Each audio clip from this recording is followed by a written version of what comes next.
Come with me while we cook with strangers and learn about their lives together. My name is Anand, and this is Kindred Kitchen.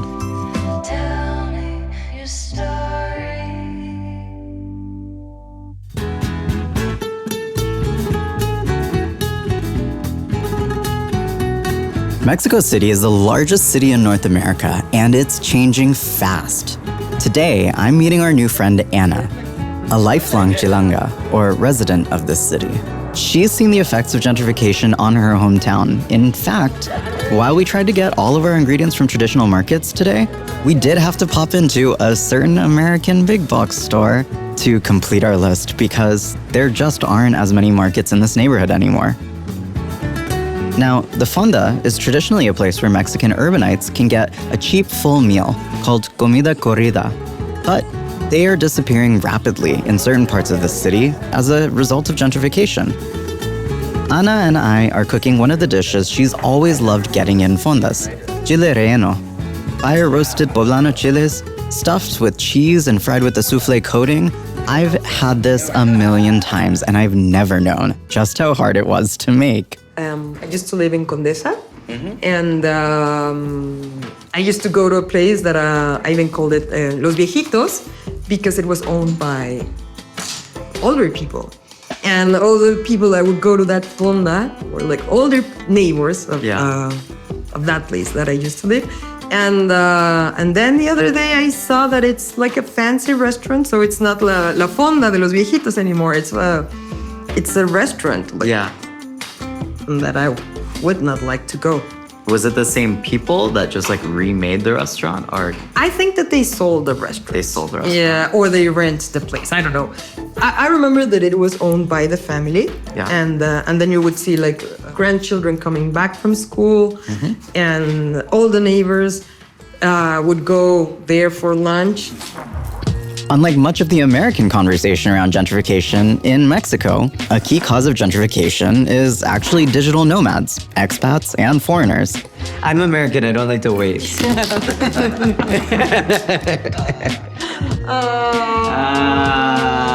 need to talk about that. Folks are coming to Mexico to enjoy the beautiful culture, weather, food, and relatively low costs, but it's changing things, both economically and culturally, and not always in a great way. Yeah, so that restaurant that fondita in Condesa, look at the color of this tomato. Oh, that's beautiful. Yeah, it's so correct. I love it. Yeah, that little fondita was very a family place, all the neighbors would go, and it felt like home, Yeah. And now all these restaurants are the waiter, maybe it's a different waiter every day, and you don't get to see the same people. And that's what I like about fonditas, that you have this family environment. Yeah. And not anymore. And that's a little bit of what's happening in some areas of Mexico, in Condesa, in Roma, we're getting lots of people from other countries that come and they just stay for, 2-3 days, 4 days, maybe a week. Yeah. And then they leave, and you don't have this neighborhood feeling anymore. That feeling and stuff. Yeah, so I don't want to go to that restaurant, to that fondita, to that ex-fondita. I don't want to go to that restaurant anymore because, it's sad. Yeah. It's sad now.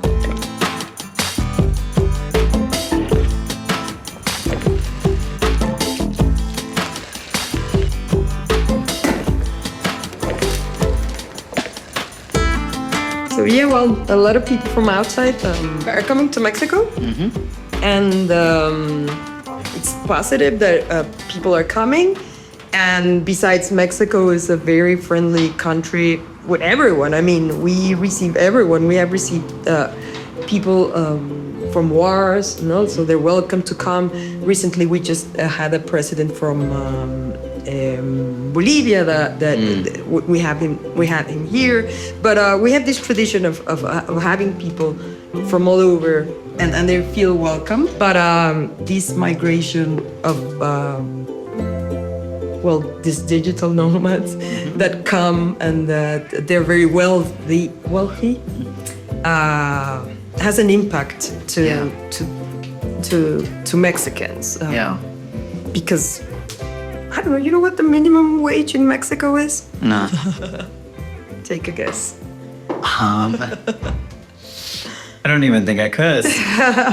Well, it's not even hourly. It's 207 pesos per day. Per day. That's the minimum wage, right? I mean, that's close to, I think the federal minimum wage is something around $11 in the US per hour. Hour. So that's about the same amount per day as the minimum wage here. 207 pesos per day. Yeah. And it just increased because, 4 years ago, it was 70 pesos. Now it's 207 like pesos. 85 cents a day. Salary been in that level of 70 pesos for 20 or 30 years. So, yeah. Wow. There are lots of Mexicans that are in the poverty line. Yeah. So imagine digital nomad veterans, like, I don't know what's the average salary, but with 100,000 a year, something like that, let's say. So they come with a lot of money. Yeah. They can buy whatever they want. They can rent wherever they want. Yeah.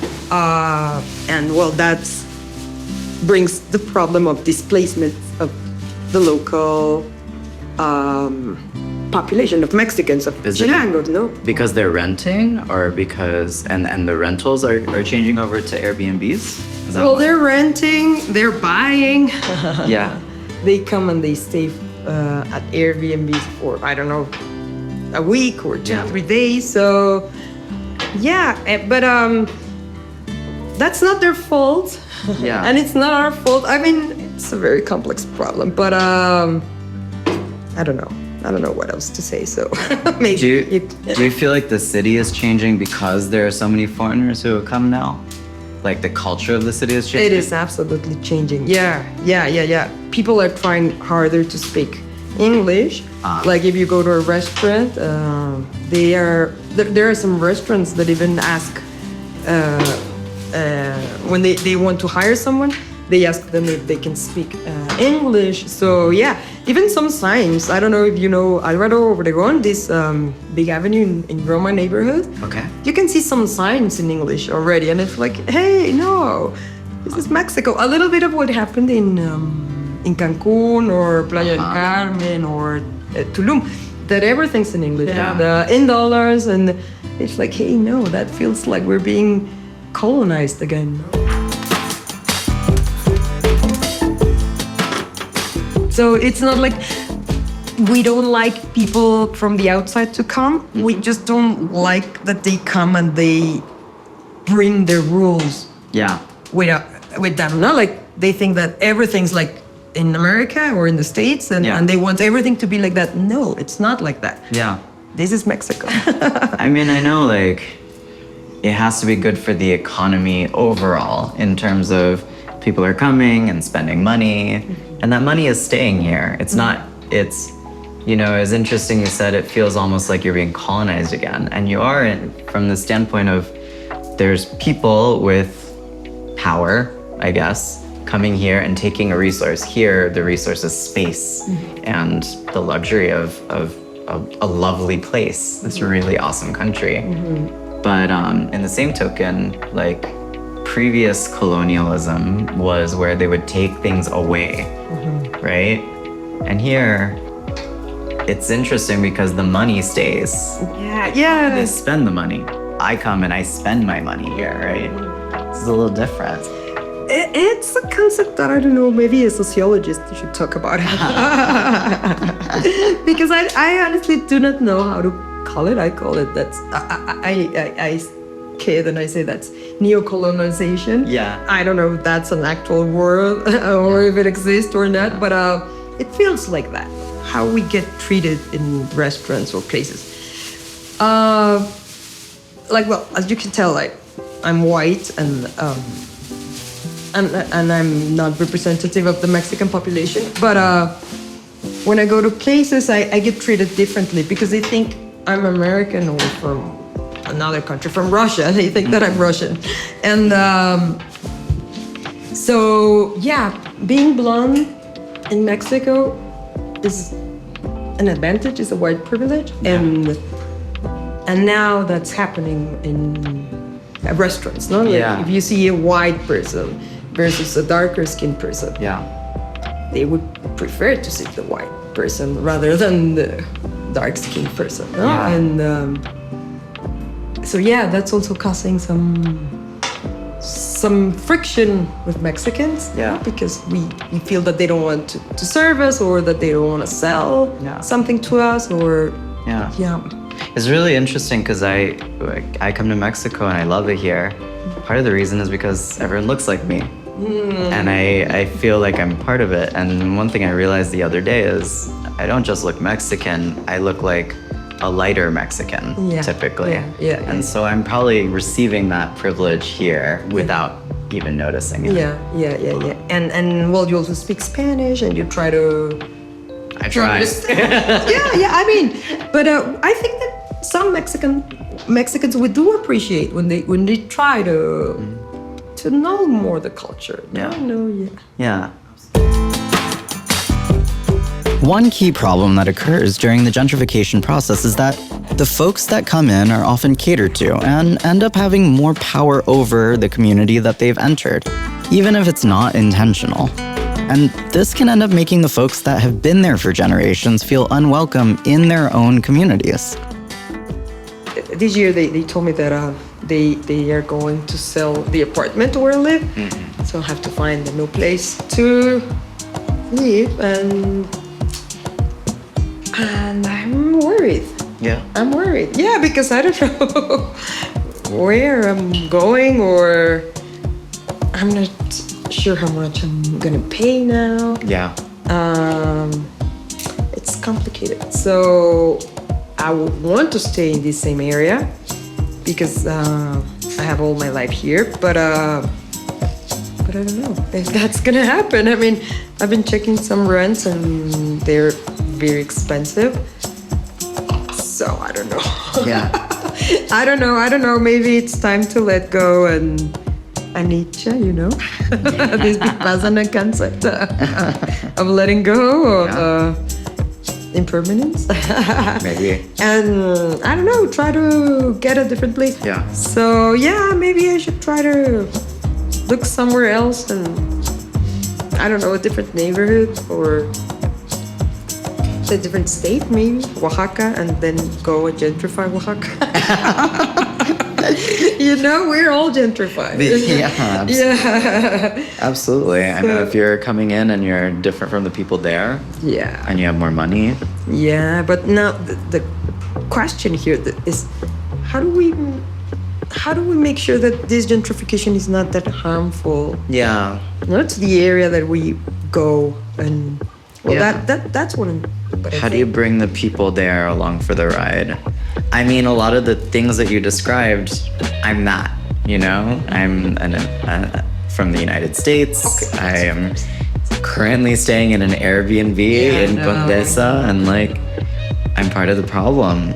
Yeah. So how do we do our best? Yeah, and I've also gone to other cities and I've rented Airbnbs, and you know, so yeah, we're all part of the problem. Yeah. So we cannot like, oh yeah, cancel Airbnb from Mexico and from all over the world, because it's not just that. I mean, and at the it's- end of the day, it's the people who own that property are making a lot of money. Exactly. And they're Mexicans too. Yeah, you know? exactly. Yeah, exactly. Yeah. So then, how do we do it responsibly? I have no idea. It's a great question, and it's something we have to think about.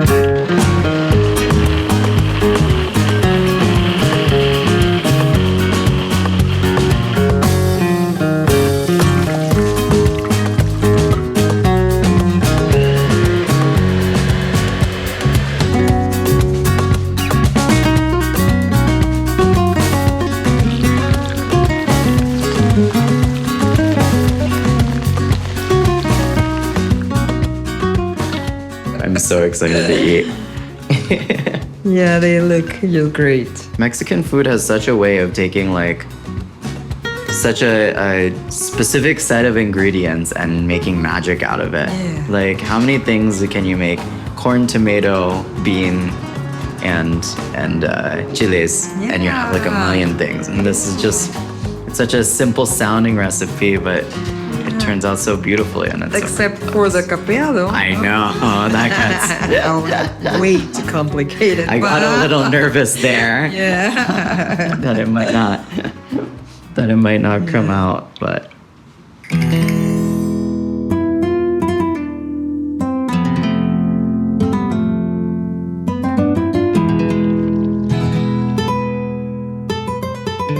Oh, I'm so excited to try this. Me too. I'm so hungry. I know. I've had this a million times. I've never appreciated just how much work goes into it. It's a lot of work. The capeado thing is the hardest. Exactly. Yeah. Well, buen provecho. Oh. Let's try it out.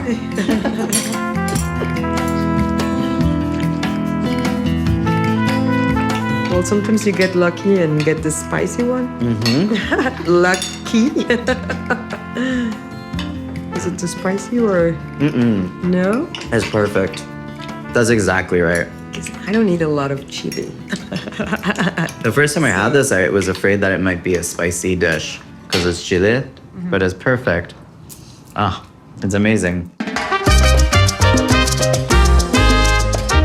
Speaking with Anna gave me a way better understanding of how gentrification affects people, but it's actually left me with a ton of more questions. In particular, how can I be good when I'm clearly a part of the problem myself? How can I be responsible in my role here? And how can we be good as neighbors? Hey folks, Anand here. Thanks for joining Anna and I in the Kindred Kitchen today. Please subscribe if you haven't already. This is only part 1 of 3 on this topic of gentrification. If you want to follow along, hit that bell icon too, and check out the links below. We'll be posting the next part of this next week, and we hope that you'll join us along for the rest of the ride. Remember, there's no way that we can talk about everything in this really complicated topic in these episodes, so please comment below, share your experience, share your thoughts. This is meant to be an open discussion and to just start the learning process together. Thanks. See you next week. And until then, don't forget to share your food and your stories too. Tell me your story.